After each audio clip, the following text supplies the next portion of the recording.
এই tutorial series শুরু করার সময় আমি যে লিস্টগুলো দেখাইছিলাম যা যা শেখাবো তার মধ্যে মোটামুটি সবই শেখানো হয়ে গেছে, শুধুমাত্র কম্পোজিশন পেজ ছাড়া। তো ওইটা আমি আর একটা প্লেলিস্ট করবো। তাছাড়া যেহেতু সব শেষ হয়ে গেছে, যদিও শেষ বলে কিছু নাই, শেখার কোনো শেষ নাই। আর আমি অনেক টপিক বাদ দিতে পারি বা কিছু টপিক মিস করতে পারি, যেগুলো আবার কিছু টপিক থাকতে পারে যে নতুন আসছে, যেগুলো আমার টিউটোরিয়াল সিরিজের মধ্যে নাই। তাই আপনাদেরকে এখানেই সব কিছু শেষ বললে আসলে হবে না। এরপরে আপনাদেরকে কী করতে হবে বা শিখে আপনারা কী করবেন আর পরবর্তীতে আর কী কী শিখতে হবে, এটা নিয়ে আমি আজকে হোয়াটস নেক্সট পর্বটা তৈরি করতেছি। এখানে আমি দেখাচ্ছে যে শুরুতে যেটা করবেন সেটা হচ্ছে আপনারা রিড ডক, ওদের যে ডকটা আছে সেটা ভালো করে পড়বেন, অফিসিয়াল ডকটা পড়বেন। ওখানে ওদের অনেক পেজ চেঞ্জ থাকলে সেই আপডেটগুলো পাবেন। এছাড়াও যে ফিচারগুলো সবগুলো হচ্ছে একদম ওদের যে স্ট্যান্ডার্ড যেটা সেটা তো ওইখানে ডকে দেওয়া থাকবে, সেগুলো আপনারা এখানে থেকে ডকটা দেখে দেখে পড়বেন। তারপরে আপনি যেটা করবেন সেটা হচ্ছে এই ভিউজেসের উপরে এদের ফিচার নিয়ে বা আপকামিং ফিচার নিয়ে এদের কিছু মাঝে মাঝে কনফারেন্স হয়, যেখানে ইভেন নিজে নিজেই বক্তব্য দেয়, সেই কিছু কনফারেন্স দেখবেন। ইউটিউবে এরকম ভিডিও পাওয়া যায়, তাহলে আপনারা আপডেটেড থাকতে পারবেন। এরপরে আপনারা যেটা করবেন সেটা হচ্ছে কিছু কম্পোনেন্ট ফ্রেমওয়ার্ক ইউজ করা শুরু করবেন। যেমন হচ্ছে ভিউটিফাই ম্যাটেরিয়াল ডিজাইনের জন্য বুটস্ট্র্যাপ ভিউ আছে, প্রাইম ভিউ আছে, এরকম আরও কিছু ফ্রেমওয়ার্ক আছে। আপনারা সবগুলো ফ্রেমওয়ার্কে কিছু কম্পোনেন্ট ইউজ করা শিখবেন। অন্তত 2-3টা কম্পোনেন্ট কীভাবে ইউজ করে দেখবেন। আপনি যদি ফ্রিল্যান্সিং প্রজেক্ট করতে যান, ওরা অনেক সময় বলে দেয় যে এই কম্পোনেন্ট ফ্রেমওয়ার্ক ইউজ করে করতে হবে।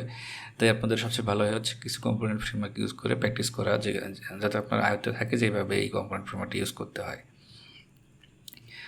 এরপর আপনাদেরকে যেটা দেখতে হবে সেটা হচ্ছে নাক্সট, যে সেটা হচ্ছে সার্ভার সাইড রেন্ডারিংয়ের জন্য। এটা আপনি যেই কম্পোনেন্ট লাইব্রেরি শিখেন, যেই ফ্রেমওয়ার্কই শিখেন না কেন, অ্যাঙ্গুলার, রিয়েক্ট বা ভিউ, সবারই এসএসআর ফ্রেমওয়ার্ক আছে।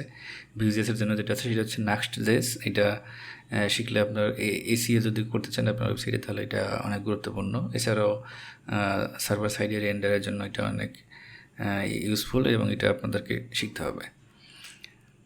আমি নেক্সট.js-এর সিরিজও বানাবো, যদি সময় পাই পরবর্তীতে নেক্সট.js-এরও টিউটোরিয়াল সিরিজ বানাবো। এরপরে যদি আপনারা Vue.js দিয়ে কোনো মোবাইল অ্যাপ ডেভেলপ করতে চান, তাহলে কিছু ফ্রেমওয়ার্ক বা টুল আছে যেগুলো আপনারা ইউজ করতে পারেন। যেমন হচ্ছে কুইজার ফ্রেমওয়ার্ক, এটা একটা কমপ্লিট ফ্রেমওয়ার্ক, এটা ইউজ করে আপনারা মোবাইল অ্যাপ বানাতে পারবেন। নেটিভ স্ক্রিপ্ট ভিউ আছে, এটাও আপনারা ইউজ করতে পারেন, অথবা ফ্রেমওয়ার্ক 7 ভিউ, এগুলো ইউজ করে আপনারা মোবাইল অ্যাপ বানাতে পারবেন। আরও কিছু সলিউশন আছে যেগুলো আপনারা গুগলে সার্চ দিলেই পেয়ে যাবেন। আপনারা যদি ডেস্কটপ অ্যাপ বানাতে চান, তাহলেও আপনারা Vue.js দিয়ে বানাতে পারবেন। আপনি ইলেকট্রন দিয়ে ডেস্কটপ অ্যাপ বানানো যায় সেটা জানেন, জাভাস্ক্রিপ্ট ফ্রেমওয়ার্ক, ওইটার সাথে ভিউ ইউজ করে আপনারা ডেস্কটপ অ্যাপ বানাতে পারবেন। এটার হচ্ছে কুইজারের একটা সলিউশন আছে, কুইজার ইলেকট্রন, ওইটা আপনারা গুগলে সার্চ দিলে পেয়ে যাবেন যে কীভাবে কুইজার ইউজ করে ইলেকট্রন দিয়ে ডেস্কটপ অ্যাপ বানানো যায়। আরেকটা আছে হচ্ছে ভিউডু না কি বলে, এটা হচ্ছে না, আমি ঠিক জানি না। তবে এইটা ইউজ করলে সুবিধা হচ্ছে একদম নেটিভ অ্যাপ্লিকেশন আপনি তৈরি করতে পারবেন ডেস্কটপ অ্যাপ্লিকেশন Vue.js দিয়ে। এছাড়া আরও কিছু ফ্রেমওয়ার্ক আছে, এগুলো আপনারা ট্রাই করতে পারেন। যদি আপনাদের ইন্টারেস্ট থাকেন আপনারা, তাহলে এটা ইউজ করতে পারেন। এরপরে আমি যেটা বলবো সেটা হচ্ছে ডোন্ট স্টপ। আপনারা আসলে সব বাদ দেবেন না, শিখে বাদ দেবেন, আপনারা শিখতেই থাকবেন। শেখার কোনো শেষ নেই। আপনারা কিছু ডেমো অ্যাপ বানাইতে পারেন প্র্যাকটিস করার জন্য, প্র্যাকটিস করতে থাকবেন। কিছু ডেমো অ্যাপ, যেমন ধরেন আপনি চাইলেন ফেসবুকে ক্লোন করতে পারেন বা দারাজের ক্লোন করতে পারেন। এরকম কিছু ডেমো অ্যাপ যদি আপনি করতে চান, অবশ্যই আপনি সবগুলো ফিচার দিতে পারবেন না, জাস্ট কিছু ফ্রন্ট পেজ আপনার ডেমো করতে পারেন, করলে আপনাদের আইডিয়া হবে। পরবর্তীতে এরকম প্রজেক্ট আসলে আপনারা সহজেই এটা অ্যাডপ্ট করে নিতে পারবেন।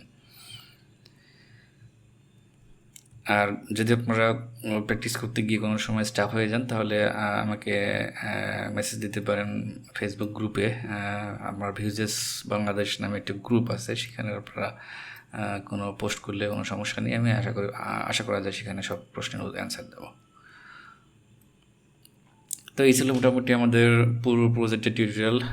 কষ্ট করে পুরো সিরিজ দেখার জন্য অনেক ধন্যবাদ। 3 বছর ধরে আমার একটা সিরিজ দেখার জন্য যারা দেখছেন সবাইকে অনেক ধন্যবাদ। আর খুব শীঘ্রই আমি কম্পোজিশন API টিউটোরিয়াল সিরিজ নিয়ে আসতেছি, সেইটা দেখার আমন্ত্রণ রইল। ধন্যবাদ সবাইকে।